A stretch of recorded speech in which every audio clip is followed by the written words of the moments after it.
ఇప్పుడే country delight యాప్ని download చేసుకోండి. Download the country delight app now. చాలా ఇక బాలసుబ్రహ్మణ్యం గారిని తలుచుకొని ఏడవని రోజు అంటూ ఉండదు.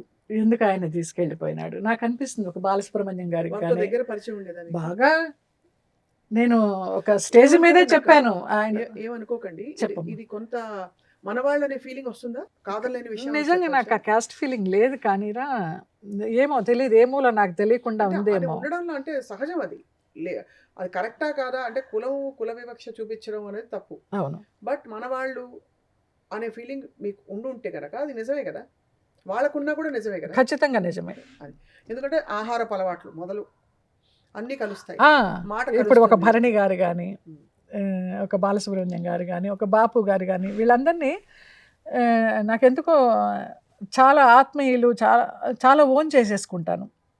ఎప్పుడు పడుకున్నప్పుడు ఎప్పుడైనా ఒకసారి వస్తుంది ఆలోచన. ఒక బాలచంద్ర గారికి కానీ, ఒక బాపు గారికి కానీ, ఒక విశ్వనాథ్ గారికి కానీ, బాలసుబ్రహ్మణ్యం గారికి కానీ, వీళ్ళందరికీ అసలు చావు ఉండకుండా ఉంటే ఎంత బాగుండేది. మృత్యుంజయులు అయితే ఎంత బాగుండేది. లేదా మన ఆయుష్ వాళ్ళకి ఇచ్చే శక్తి మనకున్నా ఎంత బాగుండేది. ఇలా అనిపిస్తూ ఉంటుంది నాకు. అంత మీ ప్రేమ, మీ అభిమానం అలా చాలా రా, అలాంటిది. చాలా. బాలు గారిని కూడా అలా తీసుకెళ్ళిపోయారంటారు. బాలు గారితో మీకు చాలా అంటే దగ్గర అఫెక్షన్, అనుబంధం ఉండేది. చాలా ఆయనతో యాక్ట్ చేశాను. తర్వాత స్టేజ్ మీద నేను అన్నాను, మళ్ళీ జన్మ అంటూ ఉంటే బాలసుబ్రహ్మణ్యం గారి వైఫ్గా పుట్టి ఆయన ఒళ్ళో పడుకొని ఆయన పాట వింటూ ప్రాణాలు వదలాలి అనేసి అబ్బా, ఇలాగన్నాను నేను. అంటే ఆయన పైకి వచ్చేసి, అమ్మ నా భార్య ఉంది అక్కడ, నా సంసారం పోతుంది జాగ్రత్త అనేసి అన్నారనమాట. శైలజమ్మ కూడా, అమ్మ ఎస్పి శైలజ బంగారు తల్లి. నిజంగా నేను ఫస్ట్ మ్యారేజ్ అయ్యి కష్టాల్లో ఉన్నప్పుడు వాళ్ళు ఎప్పుడైతే నన్ను డబ్బు కోసం చేసుకున్నారు అని తెలిసిన తర్వాత, వాళ్ళు నన్ను యాక్ట్ చేయనీయకుండా, ఈ కాస్ట్యూమ్ వేయకూడదు, ఈ క్యారెక్టర్ చేయకూడదు, కానీ మాకు డబ్బులు కావాలి, మీ అమ్మ నాన్నకి డబ్బులు ఇవ్వద్దు, మాకే ఇవ్వాలి అని చెప్పినప్పుడు పవర్ ఆఫ్ అటర్నీ రాయించుకున్నారు నా చేత అమ్మ నాన్న. నువ్వు అతనితో ఎంతకాలం ఉంటావో చూస్తాము, నా పేరెంట్సే, బాగుంటే పిల్లలు పుట్టిన తర్వాత ఇస్తామని. ఇంకా డే 1 నుంచి పిల్లల్ని కందాము.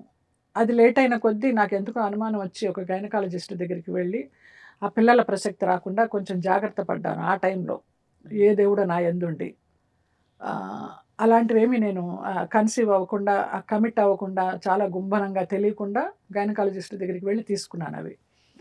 తీసుకున్న తర్వాత ఆ పిల్లలు పుట్టకపోవడంతో ఒక 6 నెలల లోపలే ఇంకా కంగారు అనమాట వాళ్ళకి. ఆ పవర్ ఆఫ్ అటర్నీ క్యాన్సిల్ చేయి, ఏ ఆఫీస్కి వెళ్ళి సైన్ చేసావు, పద వెళదాము, మా అమ్మ నాన్న బలవంతంగా నా చేత చేయించుకున్నారని చెప్పు, నువ్వు క్యాన్సిల్ చేయి అనేసి.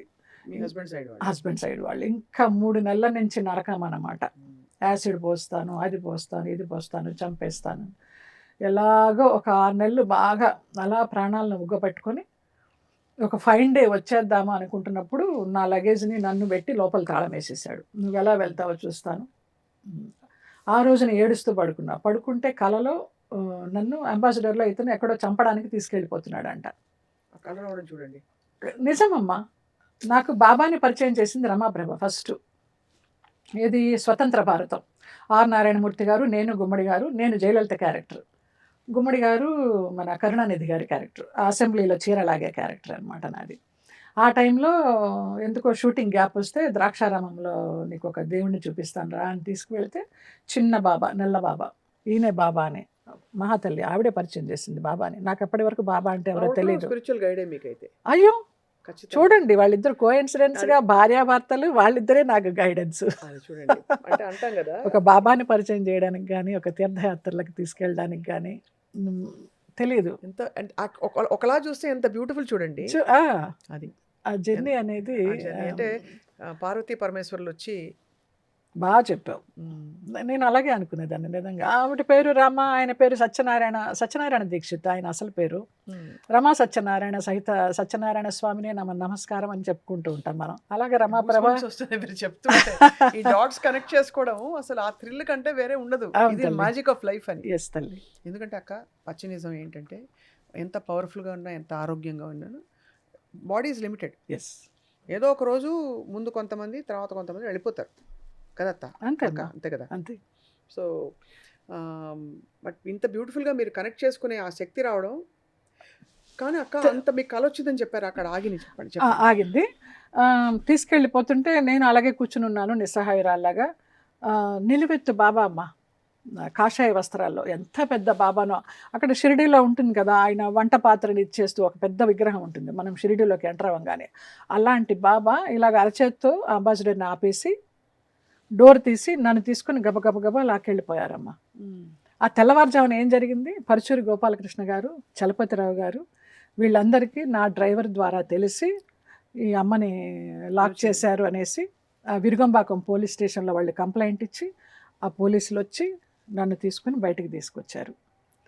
ఆ బాబా అలా రావడం, ఈ పరుచూరి గోపాలకృష్ణ గారి రూపంలో, చలపతిరావు గారి రూపంలో ఇలాగ నన్ను బయటికి తీసుకురావడం జరిగింది. బయటకు వచ్చాక వారం రోజులు ఇంట్లో ఏడుస్తూ పడుకున్నా. మా అమ్మ నాన్నలు అన్నారు, అబ్బా మా పూజలు ఫలించాయి, నువ్వు తిరిగి వచ్చేసావు అనేసి.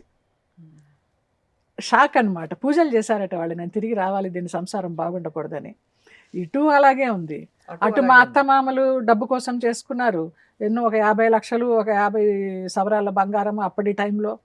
అన్ని అప్పుల వాళ్ళు వచ్చేవారు ఇంటికి, తీసేసుకున్నారు, అన్ని తీసేసుకున్నారు. అప్పుల వాళ్ళు వచ్చేవారు ఇంటికి. వస్తే ఈయనేమో వెళ్ళిపోయి లోపల విషం తాగేస్తాను, ఊరేసేసుకుంటాను, నేను భరించలేకపోతున్నాను ఎప్పులంటే నేను చెక్ మీద సైన్ చేసి ఇచ్చేయడము.